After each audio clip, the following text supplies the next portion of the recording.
Hello students, welcome to my channel Learnopedia. हम लोग political science पढ़ रहे थे, तो लास्ट क्लास में हम लोगों ने evaluation of the role of the economic and social council chapter 2 का कंप्लीट किया था। आज हम लोग स्टार्ट करेंगे ट्रस्टीशिप काउंसिल। फर्स्ट तो आप लोग जान लीजिए ये ट्रस्टीशिप काउंसिल कैसा काउंसिल है। तो ट्रस्टीशिप काउंसिल जो है वो यूनाइटेड नेशंस यूएन के 6 प्रिंसिपल ऑर्गन्स में से एक था। इसका मेन काम उन टेरिटरीज, उन एरियाज की देखभाल करना था जो अभी तक पूरी तरह इंडिपेंडेंट नहीं हुई थी और जो किसी दूसरे देश के कंट्रोल में थी। सेकेंड वर्ल्ड वॉर के बाद बहुत सारे कॉलोनीज थे। यूएन चाहता था कि इन एरियाज के लोगों को धीरे धीरे सेल्फ गवर्नमेंट और इंडिपेंडेंस मिले। इसी पर्पज के लिए ट्रस्टीशिप काउंसिल बनाया गया अंडर ट्रस्टीशिप सिस्टम। तो ट्रस्टीशिप सिस्टम एक ऐसी अरेंजमेंट थी जिसमें कुछ टेरिटरीज को टेम्पोरली डेवलप्ड कंट्रीज के सुपरविजन में रखा गया, लेकिन कंडीशन ये थी कि रूलिंग कंट्रीज उन टेरिटरीज का एक्सप्लॉयटेशन ना करे बल्कि उनका डेवलपमेंट करे और उन्हें फ्यूचर में इंडिपेंडेंट बनाए। सिंपल वर्ड्स में मतलब रूल करना नहीं बल्कि तैयार करना, ठीक है। अगर कोई एरिया अभी वीक था और खुद गवर्नमेंट नहीं चला सकता था तो यूएन के अंडर किसी कंट्री को उसकी रिस्पॉन्सिबिलिटी दी जाती है।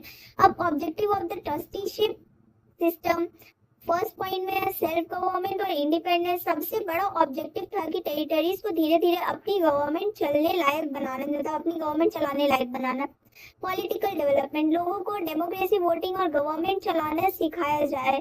Economic development, agriculture, industry, business और एम्प्लॉयमेंट को इम्प्रूव किया जाए ताकि वो कंट्री धीरे धीरे इंडिपेंडेंट बन सके। Social development, education, health, sanitation और पब्लिक वेलफेयर इम्प्रूव किया जाए ताकि वहाँ पे लोग रहें और वो कंट्री इंडिपेंडेंट होने में थोड़ा हेल्पफुल हो, ठीक है। ह्यूमन राइट्स प्रोटेक्शन, लोगों के ह्यूमन राइट्स और फंडामेंटल फ्रीडम्स की प्रोटेक्शन की जाए। इक्वालिटी, रेस, रिलीजन और लैंग्वेज के बेसिस पर डिस्क्रिमिनेशन ना हो। इंटरनेशनल पीस, ट्रस्ट टेरिटरीज में शांति और स्टेबिलिटी मेंटेन की जाए। Composition of the trusteeship council, तो इनिशियली ट्रस्टीशिप में 3 टाइप्स के मेंबर्स होते हैं। फर्स्ट, ट्रस्टीशिप जो कंट्रीज ट्रस्ट टेरिटरीज एडमिनिस्ट्रेटर करती है, ठीक है, जो कंट्रीज का ट्रस्ट टेरिटरीज एडमिनिस्ट्रेटर करती है। Permanent members of security council, जो ट्रस्ट टेरिटरीज एडमिनिस्ट्रेट नहीं भी करते थे फिर भी मेंबर्स होते थे। मतलब जैसे जो ट्रस्ट टेरिटरीज जो है वो एडमिनिस्टर नहीं भी करते थे फिर भी वो टेरिटरी मेंबर्स होते थे, जैसे USA, UK, France, Russia, China, ये लोग जो है वो ये परमानेंट मेंबर्स है। अदर्स मेंबर्स, जनरल असेंबली कुछ एडिशनल मेंबर इलेक्ट कर सकती है। जैसे मैंने आप लोगों को बताया था 10 मेंबर जो है वो परमानेंट मेंबर्स नहीं होते हैं, 10 मेंबर्स ऑप्शनल मेंबर्स होते हैं, ठीक है, मतलब नॉन परमानेंट होते हैं। अब powers and function of the trusteeship council, supervision, trust territories की प्रोग्रेस मॉनिटर करना, ठीक है, रिपोर्ट लेना, ट्रस्टी कंट्रीज से एनुअल रिपोर्ट्स मांगना, पेटिशन सुनना। अगर टेरिटरीज के लोग कंप्लेन करते थे काउंसिल उनकी पेटिशन सुन सकती थी। विजिटिंग मिशन, काउंसिल अपनी टीम्स भेजकर ग्राउंड रियलिटी चेक करती थी। रिकमेंडेशन, जनरल असेंबली और सिक्योरिटी काउंसिल को रिकमेंडेशन देती थी। डेवलपमेंट प्रमोट करना, पॉलिटिकल, इकोनॉमिक, एजुकेशनल और सोशल डेवलपमेंट को इंकरेज करना। ह्यूमन राइट प्रोटेक्ट करना, बेसिक राइट्स की प्रोटेक्शन, बेसिक राइट का जो प्रोटेक्शन है उसको इंश्योर करना। इंडिपेंडेंस प्रिपेयर करना, सबसे इम्पोर्टेंट फंक्शन था टेरिटरीज को इंडिपेंडेंस के लिए प्रिपेयर करना। Evaluation of the role of the trusteeship, first है डीकोलोनाइजेशन सक्सेस, कुछ पॉजिटिव रोल है। तो इस काउंसिल की वजह से कई ट्रस्ट टेरिटरीज इंडिपेंडेंट कंट्रीज बन गई, ठीक है। ह्यूमन राइट्स को प्रमोट किया, एजुकेशन, हेल्थ और वेलफेयर इंप्रूव हुआ।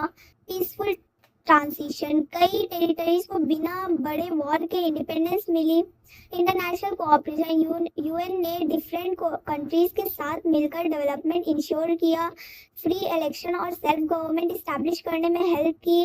अब इसका कुछ क्रिटिसिज्म है, तो काउंसिल सिर्फ रिकमेंडेशन दे सकती थी, डायरेक्ट एक्शन लेने की पावर बहुत कम थी। कई टेरिटरीज को इंडिपेंडेंस मिलने में बहुत साल लग गए। कभी कभी पावरफुल कंट्रीज अपने इंटरेस्ट को ज्यादा इंपॉर्टेंस देती थी। हर ट्रस्ट टेरिटरीज को सेम लेवल का डेवलपमेंट नहीं दिया गया। तो ट्रस्टीशिप काउंसिल का मेन ऑब्जेक्टिव ट्रस्ट टेरिटरीज को इंडिपेंडेंस और सेल्फ गवर्नमेंट के लिए प्रिपेयर करना था। इसने पॉलिटिकल, इकोनॉमिक और सोशल डेवलपमेंट में इंपॉर्टेंस रोल निभाया और डीकोलोनाइजेशन प्रोसेस को सक्सेसफुल बनाया। हालांकि इसकी पावर्स लिमिटेड थी, फिर भी यूएन की हिस्ट्री में इसका कंट्रीब्यूशन बहुत इंपॉर्टेंट माना जाता है क्योंकि इसने कई टेरिटरीज को आज़ादी दिलाने में मदद की। अब हमारा नेक्स्ट पॉइंट है international Court of justice. International Court of Justice United Nation का प्रिंसिपल जुडिशियल ऑर्गन है। इसका इस्टेब्लिशमेंट 1945 में यूएन चार्टर के तहत हुई और 1946 से इसने काम शुरू किया। इसका हेडक्वार्टर था द हैग नीदरलैंड में है। ठीक है, इसका हेडक्वार्टर जो है वो नीदरलैंड में है। आईसीजे का मेन काम देशों मतलब स्टेट्स के बीच होने वाला कानूनी जो लड़ाई है उसको इंटरनेशनल लेवल के हिसाब से सुलझाना और यूएन के ऑर्गन्स को और स्पेशलाइज्ड एजेंसीज को लीगल एडवाइस देना है। आईसीजे दुनिया की सबसे इम्पोर्टेंट इंटरनेशनल कोर्ट मानी जाती है क्योंकि ये इंटरनेशनल लॉ और जस्टिस को मजबूत बनाने का काम करती है। अब judicial organ of the United Nations, ICJ को यूएन का जुडिशियल ऑर्गन इसीलिए कहा जाता है क्योंकि ये यूनाइटेड नेशंस का कोर्ट है। जैसे किसी देश में सुप्रीम कोर्ट होता है जो कानून के हिसाब से फैसला करता है, वैसे आईसीजे इंटरनेशनल लेवल पर कंट्रीज के डिस्प्यूट्स को सॉल्व करती है। ये इंडिविजुअल्स या प्राइवेट कंपनीज के केसेस नहीं सुनती बल्कि सिर्फ सॉवरेन स्टेट्स के बीच के लीगल डिस्प्यूट्स सुनती है। इसके अलावा जनरल असेंबली, सिक्योरिटी काउंसिल और दूसरे यूएन ऑर्गन जब किसी लीगल मैटर पर गाइडेंस चाहते हैं तब आईसीजे उन्हें एडवाइजरी ओपिनियन देता है। कोर्ट का जो एम है उसको इंटरनेशनल पीस को कानूनी तरीके से मेंटेन करना और देशों के बीच जस्टिस करना है। ठीक है, जस्टिस करना है। अब composition of the International Court of justice, international Court of justice में 15 जजेस होते हैं। ये जजेस दुनिया के अलग अलग लीगल सिस्टम और जियोग्राफिकल रीजन्स को रिप्रेजेंट करते हैं ताकि कोर्ट इम्पार्शियल और बैलेंस्ड रहे। एक ही देश के 2 जजेस एक साथ आईसीजे में नहीं हो सकते। इस रूल का पर्पस ये है कि किसी एक कंट्री का कोर्ट पर ज्यादा इन्फ्लुएंस ना हो। आईसीजे का प्रेसिडेंट और वाइस प्रेसिडेंट भी जजेस ही अपने बीच से सेलेक्ट करते हैं। प्रेसिडेंट कोर्ट की मीटिंग कंडक्ट करते हैं और कोर्ट का ऑफिशियल रिप्रेजेंटेटिव्स होते हैं। अब क्वालिफिकेशन ऑफ द जजेस, तो आईसीजे के जजेस बनने के लिए कैंडिडेट का कैरेक्टर बहुत ऊपर होना चाहिए, बहुत अच्छा होना चाहिए। वो अपने देश में सुप्रीम कोर्ट या हाई कोर्ट का जज बनने की क्वालिफिकेशन रखता हो या इंटरनेशनल लॉ का बहुत बड़ा एक्सपर्ट माना जाता हो। जज को इंटरनेशनल लॉ की गहरी नॉलेज होनी चाहिए और उसकी रेप्यूटेशन इम्पार्शियल नॉलेज और इंडिपेंडेंट होनी चाहिए। जजेस किसी गवर्नमेंट का रिप्रेजेंटेटिव के रूप में काम नहीं करते, उनके काम सिर्फ कानून और जस्टिस के हिसाब से डिसीजन लेना होता है। ठीक है, वो लोग सिर्फ डिसीजन लेते हैं। इलेक्शन ऑफ द जजेस, आईसीजे के जजेस का election United Nation general assembly और सिक्योरिटी काउंसिल दोनों अलग अलग वोट करके करता है। कैंडिडेट को जज बनने के लिए दोनों बॉडीज में मेजॉरिटी सपोर्ट मिलना जरूरी होता है। इलेक्शन सीक्रेट बैलेट के थ्रू होता है। इलेक्शन जो है वो सीक्रेट बैलेट के थ्रू होता है। अगर पहली वोटिंग में रिक्वायर्ड मेजॉरिटी नहीं मिलती तो दोबारा वोटिंग कराई जाती है जब तक 15 जजेस सेलेक्ट ना हो जाए। ठीक है, तो इस प्रोसेस का पर्पस ये है कि जजेस को इंटरनेशनल लेवल पर वाइड एक्सेप्टेंस मिले और किसी एक पावरफुल कंट्री का इन्फ्लुएंस ना हो। अब टेन्यूर ऑफ ऑफिस, आईसीजे के जजेस का टेन्यूर 9 इयर्स का होता है, लेकिन हर 3 साल बाद कोर्ट का 1/3 जज रिटायर होते हैं और उनकी जगह नए जजेस इलेक्ट किए जाते हैं। इस सिस्टम से कोर्ट में कंटिन्यूटी भी बनी रहती है और नए जजेस भी आते रहते हैं। रिटायर्ड जजेस दोबारा इलेक्शन लड़ सकते हैं, मतलब जो जजेस रिटायर हो जाते हैं वो लोग दोबारा इलेक्शन लड़ सकते हैं और अगर सपोर्ट मिल जाए तो फिर से जज बन सकते हैं। अगर सपोर्ट मिल जाता है तो फिर से वो लोग जज बन जाते हैं। अगर किसी जज की डेथ हो जाए या वो रिजाइन कर दे तो उसकी रिमेनिंग टर्म के लिए नया जज इलेक्ट किया जाता है। ठीक है, अब salary and allowance and privileges, ICJ के जजेस को यूनाइटेड नेशन की तरफ से सैलरी और अलाउंस दिया जाता है ताकि वो बिना किसी फाइनेंशियल प्रेशर के इंडिपेंडेंट तरीके से काम कर सके। उन्हें ऑफिशियल रेसिडेंस, ट्रैवल फैसिलिटीज और दूसरी एडमिनिस्ट्रेटिव फैसिलिटीज भी मिलती है। जजेस को डिप्लोमेटिक प्रिविलेजेस और इम्यूनिटीज भी दी जाती है जिससे वो अपना काम बिना किसी पॉलिटिकल या लीगल प्रेशर के कर सके। ये प्रिविलेजेस उनकी इंडिपेंडेंस और इम्पार्शियलिटी को प्रोटेक्ट करते हैं। सैलरी और अलाउंस का पर्पस उन्हें रिवॉर्ड देना नहीं बल्कि उनके जुडिशियल वर्क को कंप्लीट इंडिपेंडेंट बनाना है। अब हमारा नेक्स्ट पॉइंट है jurisdiction of the International Court of Justice, parties before the court। तो आईसीजे का सबसे इम्पोर्टेंट काम दो या उससे ज्यादा कंट्रीज के बीच लीगल डिस्प्यूट्स का फैसला करना है, लेकिन कोर्ट तभी केस सुन सकती है जब दोनों कंट्रीज आईसीजे की अथॉरिटी को एक्सेप्ट करे। अगर कोई कंट्री आईसीजे के सामने केस लाने ही नहीं चाहती तो कोर्ट जबरदस्ती उसका केस नहीं सुन सकती। कॉन्टिन्यूअस ज्यूरिसडिक्शन के under border dispute, sea boundary disputes, treaty interpretation, diplomatic relations और इंटरनेशनल लॉ के मैटर्स आते हैं। आईसीजे का जजमेंट दोनों पार्टीज के लिए लीगली बाइंडिंग है। मतलब अगर कोई दूसरा स्टेट आईसीजे में अपना केस नहीं लाना चाहता है तो आईसीजे उनका बात नहीं सुनेगी। दोनों केस आईसीजे में आएगा तो ही आईसीजे उनकी बात सुनेगी। अब इसके अंदर भी कुछ पॉइंट्स है। फर्स्ट पॉइंट है वॉलेंटरी ज्यूरिसडिक्शन। वॉलेंटरी ज्यूरिसडिक्शन का मतलब है कि आईसीजे किसी भी डिस्प्यूट को तभी सुन सकता है जब दोनों कंट्रीज अपनी मर्जी से कोर्ट के सामने आने के लिए तैयार हो। आईसीजे किसी भी देश को जबरदस्ती कोर्ट के सामने नहीं बुला सकता। दोनों पार्टीज को पहले ये एक्सेप्ट करना पड़ता है कि वो आईसीजे के डिसीजन को मानेगी। अगर एक कंट्री कोर्ट में जाने चाहे और दूसरी कंट्री मना कर दे तो आईसीजे उस डिस्प्यूट को हियर नहीं करेगा। ठीक है, दोनों अपनी मर्जी से आएगा तो आएगा। इसीलिए इसे वॉलेंटरी ज्यूरिसडिक्शन कहा जाता है क्योंकि ये पूरी तरह कंट्रीज की कंसेंट मतलब सहमति पर डिपेंड करता है। ये प्रिंसिपल इंटरनेशनल लॉ का एक इम्पॉर्टेंट रूल है जो कंट्रीज की सॉवरेनिटी के रिस्पेक्ट करता है। इस ज्यूरिसडिक्शन का फायदा ये है कि कंट्रीज पीसफुली अपने डिस्प्यूट्स को सॉल्व कर सके लेकिन उसका ड्रॉबैक ये है कि अगर कोई कंट्री कोर्ट की अथॉरिटी एक्सेप्ट ही ना करे तो डिस्प्यूट का लीगल सोल्यूशन मुश्किल हो जाता है। अब सेमी कंपलसरी ज्यूरिसडिक्शन का मतलब है कि कंट्रीज पहले की किसी ट्रीटी को या डिक्लेरेशन के थ्रू आईसीजे की ज्यूरिसडिक्शन को एक्सेप्ट कर लेती है। बाद में अगर उस ट्रीटी से रिलेटेड कोई डिस्प्यूट होता है तो कंट्रीज के लिए आईसीजे के पास जाना लगभग कंपलसरी हो जाता है। इसे सेमी कंपलसरी इसीलिए कहा जाता है क्योंकि शुरुआत में ज्यूरिसडिक्शन एक्सेप्ट करना वॉलेंटरी था, लेकिन एक्सेप्ट करने के बाद फ्यूचर डिस्प्यूट में उस कमिटमेंट को फॉलो करना पड़ता है। अगर वो फॉलो करना ही पड़ता है। ठीक है, इसका एक एग्जांपल ऑप्शनल क्लॉज डिक्लेरेशन या इंटरनेशनल ट्रीटीज है जहां पहले ये लिखा होता है कि डिस्प्यूट होने पर आईसीजे डिसीजन करेगा। या सिस्टम इंटरनेशनल लॉ को स्ट्रांग बनाता है और कंट्रीज को अपने प्रॉमिसेस का रिस्पेक्ट करने के लिए मोटिवेट करता है। मतलब अगर एक बार कंट्री एक्सेप्ट कर लेगा आईसीजे का डिसीजन तो दोबारा मना नहीं कर सकता, वरना स्टार्टिंग में एक वॉलेंटरी ज्यूरिसडिक्शन होता है कि दोनों का सहमति जरूरी है दोनों तरफ का। अब नेक्स्ट है एडवाइजरी ज्यूरिसडिक्शन। ये नेक्स्ट है लास्ट है। एडवाइजरी ज्यूरिसडिक्शन का मतलब है कि आईसीजे लीगल डिस्प्यूट्स को जजमेंट देने के अलावा यूनाइटेड नेशंस के ऑर्गन्स और स्पेशलाइज्ड एजेंसीज को लीगल एडवाइस भी देते हैं। जब जनरल असेंबली, सिक्योरिटी काउंसिल या कोई ऑथराइज्ड यूएन एजेंसी किसी डिफिकल्ट लीगल क्वेश्चन पर ओपिनियन मांगती है तब आईसीजे उस पर एडवाइजरी ओपिनियन देता है। ये ओपिनियन टेक्निकली लीगल बाइंडिंग नहीं होता, यानी कंट्रीज को इसे मानना कंपलसरी नहीं होता, लेकिन आईसीजे दुनिया की सबसे बड़ी इंटरनेशनल कोर्ट है, इसीलिए उसके एडवाइजरी ओपिनियन की बहुत ज्यादा रिस्पेक्ट होती है और उनका मोरल और लीगल इम्पोर्टेंस बहुत ज्यादा होता है। एडवाइजरी ज्यूरिसडिक्शन न का पर्पस इंटरनेशनल लॉ को क्लियर करना, यूएन ऑर्गन्स को लीगल गाइडेंस देना और इंटरनेशनल पीस और कोऑपरेशन को प्रमोट करना है। बहुत बार आईसीजे के advisory opinions future international law के डेवलपमेंट में भी इम्पोर्टेंट रोल निभाता है। हमारा नेक्स्ट पॉइंट है evaluation of the role of the International Court of justice.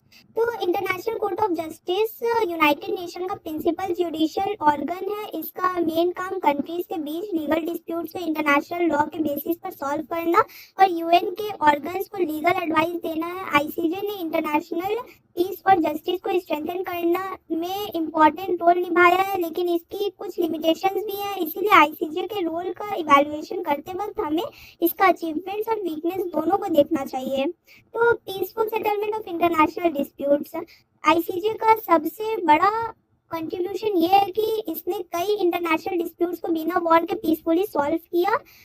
Court countries को बातचीत और इंटरनेशनल लॉ के थ्रू सॉल्यूशन ढूंढने के मौका देता है। इस दुनिया में शांति और स्टेबिलिटी को बढ़ावा मिलता है। ठीक है, अब development of international law, ICJ के जजेस और एडवाइजरी ओपिनियन ने इंटरनेशनल लॉ को और ज्यादा क्लियर और स्ट्रॉन्ग बनाया है। कोर्ट के डिसीजन फ्यूचर के केसेस के लिए गाइडेंस का काम करता है। इस वजह से इंटरनेशनल लीगल सिस्टम और मजबूत हुआ है। प्रोटेक्शन ऑफ जस्टिस, आईसीजे सभी कंट्रीज को बराबर मानता है, चाहे कंट्रीज छोटी हो या बड़ी। ठीक है, कानून की नजर में सब इक्वल है। कोर्ट इम्पार्शियल होकर डिसीजन देने की कोशिश नहीं करता है, कोर्ट जो है वो इम्पार्शियल होकर डिसीजन देने की कोशिश करता है, मतलब वो भेदभाव नहीं करता, वो किसी भी कंट्रीज में डिस्क्रिमिनेशन नहीं करता है कि वो कंट्रीज छोटा है तो हम उसके खिलाफ रहेंगे और वो कंट्रीज बड़ा है तो उसके साथ रहेंगे, वैसा कोई बात नहीं है। ठीक है, इससे जस्टिस पर लोगों का ट्रस्ट बढ़ता है। Legal advice to the United Nations, ICJ सिर्फ डिस्प्यूट्स ही सॉल्व नहीं करता बल्कि जनरल असेंबली, सिक्योरिटी काउंसिल और दूसरे यूएन ऑर्गन्स को लीगल मैटर्स पर एडवाइजरी ओपिनियन भी देता है। वो दूसरे लीगल मैटर्स वगैरह पे एडवाइस भी देता है कंट्रीज को। इससे यूएन को इंटरनेशनल लॉ के हिसाब से डिसीजन लेने में मदद मिलती है। Promotion of international cooperation, court countries को लीगल मेथड्स के थ्रू डिस्प्यूट सॉल्व करने के लिए इंकरेज करता है। इससे इंटरनेशनल कोऑपरेशन और फ्रेंडली रिलेशंस को बढ़ावा मिलता है। Limitations and criticism of ICJ, अब कुछ लिमिटेशंस पढ़ लेते हैं। तो jurisdiction depends on consent, ICJ की सबसे बड़ी वीकनेस ये है कि ये किसी कंट्री को जबरदस्ती कोर्ट के सामने नहीं ला सकता। अगर कोई कंट्री आईसीजे की ज्यूरिसडिक्शन एक्सेप्ट ही नहीं करती तो एक कोर्ट उसके केस नहीं सुन सकता। इस वजह से कई इंपॉर्टेंट डिस्प्यूट्स कंट्री तक पहुंच ही नहीं पाते। No direct enforcement power, ICJ decision तो दे देता है लेकिन उसका पास पुलिस या आर्मी नहीं है जो जजमेंट को फोर्स से इंप्लीमेंट करवा सकता है। अगर कोई कंट्री जजमेंट फॉलो ना करे तो कोर्ट खुद उसके खिलाफ एक्शन नहीं ले सकता। Dependence on the security council, अगर कोई कंट्री आईसीजे का जजमेंट ना माने तो सिक्योरिटी काउंसिल के पास जा सकता है। तो ये जो मैटर है सिक्योरिटी काउंसिल के पास जा सकता है, लेकिन सिक्योरिटी काउंसिल में परमानेंट मेंबर्स के वेटो पावर की वजह से कई बार इम्प्लीमेंटेशन मुश्किल हो जाता है। स्लो प्रोसीड्यूर, आईसीजे के केसेस का डिसीजन आने में कई बार बहुत साल लग जाते हैं। इस वजह से अर्जेंट इंटरनेशनल डिस्प्यूट का सलूशन देर से मिलता है। लिमिटेड ज्यूरिसडिक्शन, आईसीजे सिर्फ सॉवरेन स्टेट्स की डिस्प्यूट सुनता है। इंडिविजुअल, प्राइवेट कंपनीज और एनजीओज डायरेक्टली कोर्ट के सामने केस नहीं ला सकता, ये भी इसका एक लिमिटेशन है। Importance of ICJ, in limitation के बावजूद आईसीजे दुनिया की सबसे इम्पोर्टेंट इंटरनेशनल कोर्ट है। इसने इंटरनेशनल लॉ को डेवलप किया, कंट्रीज के बीच ट्रस्ट बढ़ाया और पीसफुल डिस्प्यूट सेटलमेंट को प्रमोट किया। आईसीजे की वजह से बहुत से डिस्प्यूट वॉर की जगह लीगल प्रोसेस से सॉल्व हुआ, मतलब बिना लड़ाई झगड़ा के बहुत सा मैटर सॉल्व हुआ है आईसीजे के थ्रू। नेक्स्ट पॉइंट है हमारा सेक्रेटरीट। तो सेक्रेटरीट यूनाइटेड नेशन का एडमिनिस्ट्रेटिव ऑर्गन है। इसका काम पूरे यूनाइटेड नेशंस के रोल्स के एडमिनिस्ट्रेटिव और ऑफिशियल कामों को चलाना होता है। जैसे किसी स्कूल में प्रिंसिपल और ऑफिस स्टाफ मिलकर स्कूल चलाते हैं, वैसे ही सेक्रेटरीट पूरे यूएन का एडमिनिस्ट्रेशन संभालता है। सेक्रेटरीट का हेडक्वार्टर न्यूयॉर्क, मतलब वो यूएसए में है। इसी में दुनिया के अलग अलग देशों से आए हुए हजारों इंटरनेशनल सिविल सर्वेंट्स काम करते हैं। ये किसी एक कंट्री के लिए नहीं है बल्कि पूरे यूनाइटेड नेशंस के लिए काम करते हैं। Secretariat general assembly, security Council, EOSOC, Trusteeship Council और दूसरे यूएन ऑर्गन्स की मीटिंग्स ऑर्गेनाइज करता है, रिपोर्ट तैयार करता है, डॉक्यूमेंट मेंटेन करता है, ट्रांसलेशन और इंटरप्रिटेशन की जो सुविधा है वो देता है और यूएन का डिसीजन को इम्प्लीमेंट करने में मदद करता है। इसका मेन ऑब्जेक्टिव यूनाइटेड नेशंस के काम को एफिशिएंटली और स्मूथली चलाना है। सेक्रेटरीट के अंदर कुछ पॉइंट्स है। तो फर्स्ट पॉइंट है कॉम्पोजिशन ऑफ द सेक्रेटरीट। तो इसका कॉम्पोजिशन सेक्रेटरीट का पढ़ लेते हैं। सेक्रेटरीट यूनाइटेड नेशन का एडमिनिस्ट्रेटिव ऑर्गन है। इसकी कॉम्पोजिशन का मतलब है कि सेक्रेटरीट किन लोगों से मिलकर बना है और कैसे ऑर्गेनाइज किया गया है। सेक्रेटरीट के बाद सेक्रेटरी जनरल होता है, ठीक है, जो इसका सबसे बड़ा एडमिनिस्ट्रेटिव ऑफिसर होता है। सेक्रेटरी जनरल के नीचे कई under secretary general, assistant secretary general, directors, officers और इंटरनेशनल सिविल सर्वेंट्स काम करते हैं। ये सब लोग दुनिया के अलग अलग देशों से चुने जाते हैं। इनकी अपॉइंटमेंट सिर्फ उनकी क्वालिफिकेशन, एक्सपीरियंसेस और एफिशिएंसी के बेसिस पर होती है, ना कि उनकी नेशनैलिटी या पॉलिटिकली इन्फ्लुएंस के बेसिस पर, ठीक है। सेक्रेटरीट में हजारों एम्प्लॉयज काम करते हैं। ये employees finance, administration, legal affairs, peace keeping, human rights, political affairs, economic and social development, humanitarian relief, environment और ट्रांसलेशन जैसे अलग अलग डिपार्टमेंट्स में अपनी सर्विस देते हैं। सेक्रेटरीट के स्टाफ्स को इंटरनेशनल सिविल सर्वेंट्स कहा जाता है क्योंकि वो किसी एक कंट्री के एम्प्लॉय नहीं होते, ठीक है। वो किसी एक कंट्री के एम्प्लॉय नहीं होते बल्कि पूरे यूनाइटेड नेशंस के एम्प्लॉय होते हैं। तो यूएन चार्टर के आर्टिकल 100 के हिसाब से सेक्रेटरीट के मेंबर्स को अपना काम पूरी तरह इंडिपेंडेंट और इम्पार्शियल तरीके से करना होता है। वो किसी भी गवर्नमेंट से ऑर्डर्स नहीं ले सकता और ना ही किसी कंट्री के इंटरेस्ट को प्रमोट कर सकता है। उनका पहला फर्ज सिर्फ यूनाइटेड नेशंस के ऑब्जेक्टिव और प्रिंसिपल्स को लेके ही होता है, ठीक है। उनका जो पहला काम होता है वो यूनाइटेड नेशंस और उनका ऑब्जेक्टिव और प्रिंसिपल के लेके होता है, ठीक है।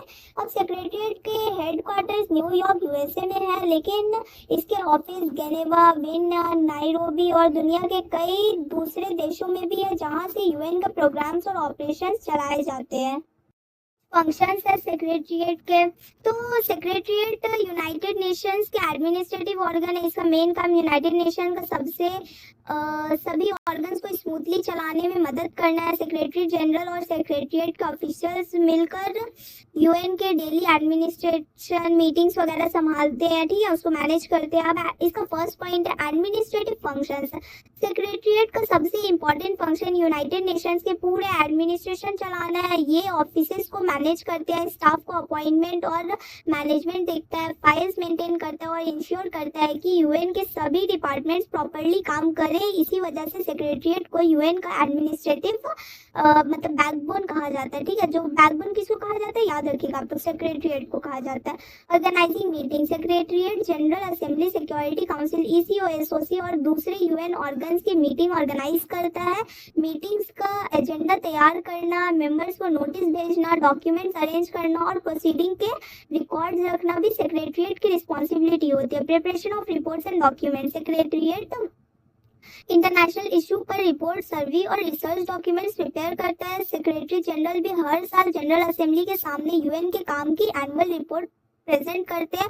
ये रिपोर्ट मेंबर कंट्रीज को इम्पोर्टेंट इंफॉर्मेशन प्रोवाइड करती है। Implementation of UN decisions, general assembly और सिक्योरिटी काउंसिल जो डिसीजन लेते हैं उन्हें प्रैक्टिकली इम्प्लीमेंट करने में सेक्रेटरीट इंपॉर्टेंट रोल निभाता है। ये इंश्योर करता है कि यूएन का रिजोल्यूशन और प्रोग्राम्स को इफेक्टिवली एग्जीक्यूट किया जाए।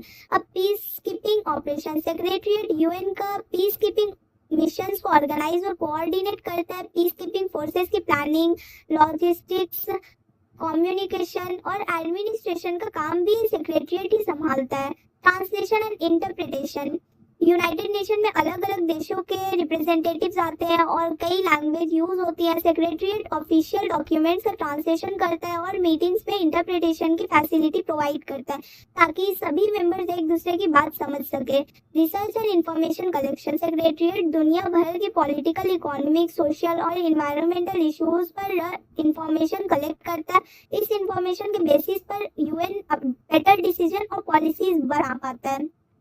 Technical and development assistance, secretariat developing countries को education, health, agriculture, disaster management और सस्टेनेबल डेवलपमेंट जैसे एरियाज में टेक्निकल असिस्टेंस प्रोवाइड करने में हेल्प करता है। ये यूएन के डेवलपमेंट प्रोग्राम्स को कोऑर्डिनेट भी करता है। ह्यूमैनिटेरियन असिस्टेंस, जब किसी देश में वॉर, नेचुरल डिजास्टर, फेमाइन या रेफ्यूजी क्राइसिस होता है तब सेक्रेटरीट रिलीफ ऑपरेशंस को कोऑर्डिनेट करता है और इंटरनेशनल ह्यूमैनिटेरियन असिस्टेंस पहुंचाने में मदद करता है। सेक्रेटरी जनरल को असिस्टेंस मतलब सेक्रेटरीट जो है वो सेक्रेटरी जनरल को हर तरह के एडमिनिस्ट्रेटिव और टेक्निकल सपोर्ट प्रोवाइड करता है। तो कौन करता है? ये सेक्रेटरी जनरल को करता है। इसके थ्रू सेक्रेटरी जनरल अपने डिप्लोमेटिक, पीस कीपिंग और इंटरनेशनल रिस्पॉन्सिबिलिटी को इफेक्टिवली परफॉर्म कर पाता है। अब हमारा नेक्स्ट पॉइंट है appointment of the secretary general. तो सेक्रेटरी जनरल यूनाइटेड नेशन का सबसे बड़ा एडमिनिस्ट्रेटिव ऑफिसर माना जाता है। उसकी अपॉइंटमेंट का प्रोसेस यूएन चार्टर के आर्टिकल 97 में दिया गया है। इस आर्टिकल के अकॉर्डिंग सेक्रेटरी जनरल को United Nations general assembly appoint करता है। तो सेक्रेटरी जनरल को यूनाइटेड नेशन का जनरल असेंबली अपॉइंट करता है, लेकिन उसके काम नाम की रिकमेंडेशन पहले सिक्योरिटी काउंसिल देता है। पहले जो उसका नाम का रिकमेंडेशन है वो सिक्योरिटी काउंसिल देता है। अपॉइंटमेंट का प्रोसेस 2 स्टेप में होता है। सबसे पहले सिक्योरिटी काउंसिल सेक्रेटरी जनरल का कैंडिडेट पर डिस्कशन करता है। सिक्योरिटी काउंसिल के 15 मेंबर्स वोटिंग करते हैं। कैंडिडेट को सपोर्ट मिलना जरूरी होता है, और सबसे इम्पोर्टेंट बात यह है कि 5 permanent member USA, UK, France, Russia और चाइना में से कोई भी वेटो यूज ना करे। अगर किसी परमानेंट मेंबर ने वेटो कर दिया तो कैंडिडेट अपॉइंट नहीं हो सकेगा। जब सिक्योरिटी काउंसिल किसी एक कैंडिडेट का नाम रिकमेंड कर देता है तब वो नाम जनरल असेंबली के पास भेजा जाता है। जनरल असेंबली के मेंबर्स उस रिकमेंडेशन को अप्रूव करते हैं और उसके बाद कैंडिडेट ऑफिशियली सेक्रेटरी जनरल बन जाता है। सेक्रेटरी जनरल को अपॉइंट करते वक्त सिर्फ उसकी नेशनैलिटी नहीं देखी जाती, बल्कि उसकी leadership ability, honesty, impartiality, diplomatic skill और एडमिनिस्ट्रेटिव एक्सपीरियंस को भी बहुत इंपॉर्टेंस दी जाती है। सेक्रेटरी जनरल ऐसे इंसान होना चाहिए जो दुनिया के अलग अलग देशों के साथ मिलकर काम कर सके और इंटरनेशनल पीस और कोऑपरेशन को प्रमोट कर सके। अपॉइंटमेंट के बाद सेक्रेटरी जनरल 5 सालों के लिए ऑफिस में रहता है, और अगर मेंबर स्टेट चाहे तो उसे दोबारा भी अपॉइंट किया जा सकता है। ठीक है, अब है tenure of the secretary general. तो सेक्रेटरी जनरल का टेन्यूर आमतौर पर 5 साल का होता है। सेक्रेटरी जनरल को United Nation general assembly appoint करती है, लेकिन उसका नाम की रिकमेंडेशन सिक्योरिटी काउंसिल देता है। तो उसका नाम का जो रिकमेंडेशन है वो सिक्योरिटी काउंसिल देता है। बाद जब नाम का वो रिकमेंडेशन देता है जनरल असेंबली को, उसके बाद जनरल असेंबली उस चीज को अप्रूव करती है। ठीक है, अगर सिक्योरिटी काउंसिल रिकमेंडेशन नहीं करे तो जनरल असेंबली अपॉइंटमेंट नहीं कर सकती। जनरल असेंबली अपॉइंटमेंट नहीं कर सकती, अपॉइंटमेंट सिर्फ सिक्योरिटी काउंसिल कर सकता है।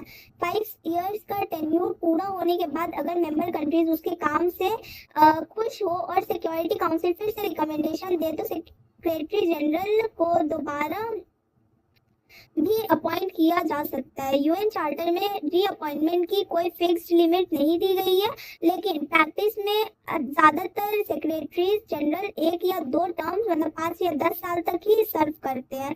अपने टेन्योर के टाइम पे सेक्रेटरी जनरल को पूरी तरह इम्पार्शियल रहना होता है। वो किसी एक देश या गवर्नमेंट के लिए काम नहीं करती, बल्कि पूरे यूनाइटेड नेशंस और इंटरनेशनल कम्युनिटी के पक्ष में काम करता है। उनके लिए काम करता है। उसका काम वर्ल्ड पीस को प्रमोट करना, डिस्प्यूट्स को पीसफुली सॉल्व करने की कोशिश करना, यूएन के प्रोग्राम्स को कोऑर्डिनेट करना और जनरल असेंबली और सिक्योरिटी काउंसिल के डिसीजंस को इम्प्लीमेंट करने में सेक्रेटरीट की लीडरशिप करना होता है। ठीक है, हमारा नेक्स्ट पॉइंट है powers and function of the secretary general. Secretary general United Nation का चीफ एडमिनिस्ट्रेटिव ऑफिसर होता है। यूएन चार्टर के आर्टिकल 97, 98 और 99 में उसके पावर्स और फंक्शन का जिक्र है। सेक्रेटरी जनरल सिर्फ ऑफिस का हेड नहीं होता, बल्कि इंटरनेशनल पीस, डिप्लोमेसी और यूएन का एडमिनिस्ट्रेशन का सबसे इम्पोर्टेंट ऑफिसर होता है। उसका काम यूएन के सभी ऑर्गन्स के बीच कोऑर्डिनेशन बनाना और यूएन का ऑब्जेक्टिव को अचीव करना होता है। इसका फर्स्ट पॉइंट है एडमिनिस्ट्रेटिव रिस्पॉन्सिबिलिटी। सेक्रेटरी जनरल की सबसे बड़ी रिस्पॉन्सिबिलिटी पूरे यूनाइटेड नेशंस के एडमिनिस्ट्रेशन को एफिशिएंटली चलाना है। वो सेक्रेटरीट के हजारों इंटरनेशनल एम्प्लॉयज की देखरेख करता है, डिपार्टमेंट्स को कोऑर्डिनेट करता है और इंश्योर करता है कि यूएन के सभी ऑफिसेस स्मूथली काम करें। स्टाफ के अपॉइंटमेंट, डिसिप्लिन और एडमिनिस्ट्रेशन भी उसकी रिस्पॉन्सिबिलिटी है। अब preparation of the work schedule and different session. Secretary general general assembly, security council, ECOSOC और दूसरे यूएन ऑर्गन्स के मीटिंग और सेशंस का वर्क शेड्यूल प्रिपेयर करता है। किस मीटिंग में कौन सा इशू डिस्कस होगा, एजेंडा क्या होगा, डॉक्यूमेंट कब डिस्ट्रीब्यूट होंगे और मीटिंग्स की प्लानिंग कैसे होगी, ये सब सेक्रेटरीट के थ्रू सेक्रेटरी जनरल के सुपरविजन में होता है। इससे यूएन का काम सिस्टमेटिक और ऑर्गेनाइज तरीके से चलता है। Financial duty. Secretary general United Nations का फाइनेंशियल एडमिनिस्ट्रेशन भी होता है। ठीक है, वो यूएन का एनुअल बजट प्रिपेयर करने में हेल्प करता है, एक्सपेंडिचर के रिकॉर्ड मेंटेन करवाता है और इंश्योर करता है कि मेंबर कंट्रीज के कंट्रीब्यूशन न का प्रॉपर यूज हो। वो फाइनेंशियल रिपोर्ट भी जनरल असेंबली के सामने प्रेजेंट करता है और फंड्स का ट्रांसपेरेंट मैनेजमेंट इंश्योर करता है। अब participation in different session, secretary general, general assembly, security council, ECOSOC और ट्रस्टीशिप जैसे यूएन ऑर्गन्स की मीटिंग में पार्टिसिपेट करता है। वो डिस्कशन में इंफॉर्मेशन प्रोवाइड करता है, रिपोर्ट्स प्रेजेंट करता है और जरूरत पड़ने पर लीगल या एडमिनिस्ट्रेटिव एडवाइस भी देता है। हालांकि उसके पास वोटिंग राइट नहीं होता, लेकिन उसकी प्रेजेंस और सजेशंस बहुत इंपॉर्टेंट होती है, वो हेल्पफुल होता है। अब हमारा नेक्स्ट पॉइंट है पॉलिटिकल रोल।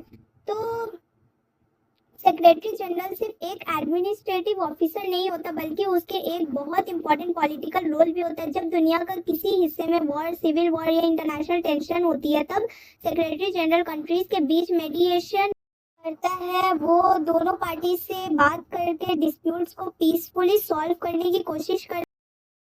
बार वो पीस टॉक ऑर्गेनाइज करता है और कॉम्प्रोमाइज का रास्ता ढूंढता है। इसी वजह से सेक्रेटरी जनरल को इंटरनेशनल डिप्लोमेसी का एक इम्पॉर्टेंट लीडर माना जाता है। उसका पॉलिटिकल रोल दुनिया में पीस और स्टेबिलिटी बनाए रखता है। ठीक है, अब नेक्स्ट है responsibility regarding the general assembly.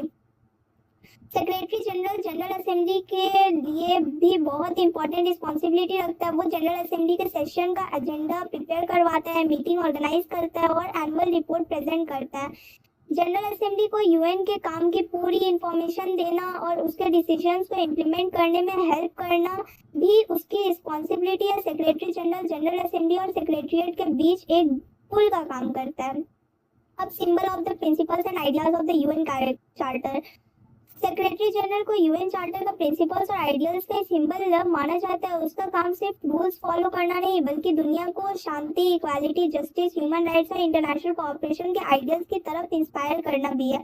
Secretary general को हमेशा इम्पार्शियल रहकर यूएन चार्टर की वैल्यूज को प्रोटेक्ट करना होता है। ठीक है, अब एच.जी. निकोलास का व्यू।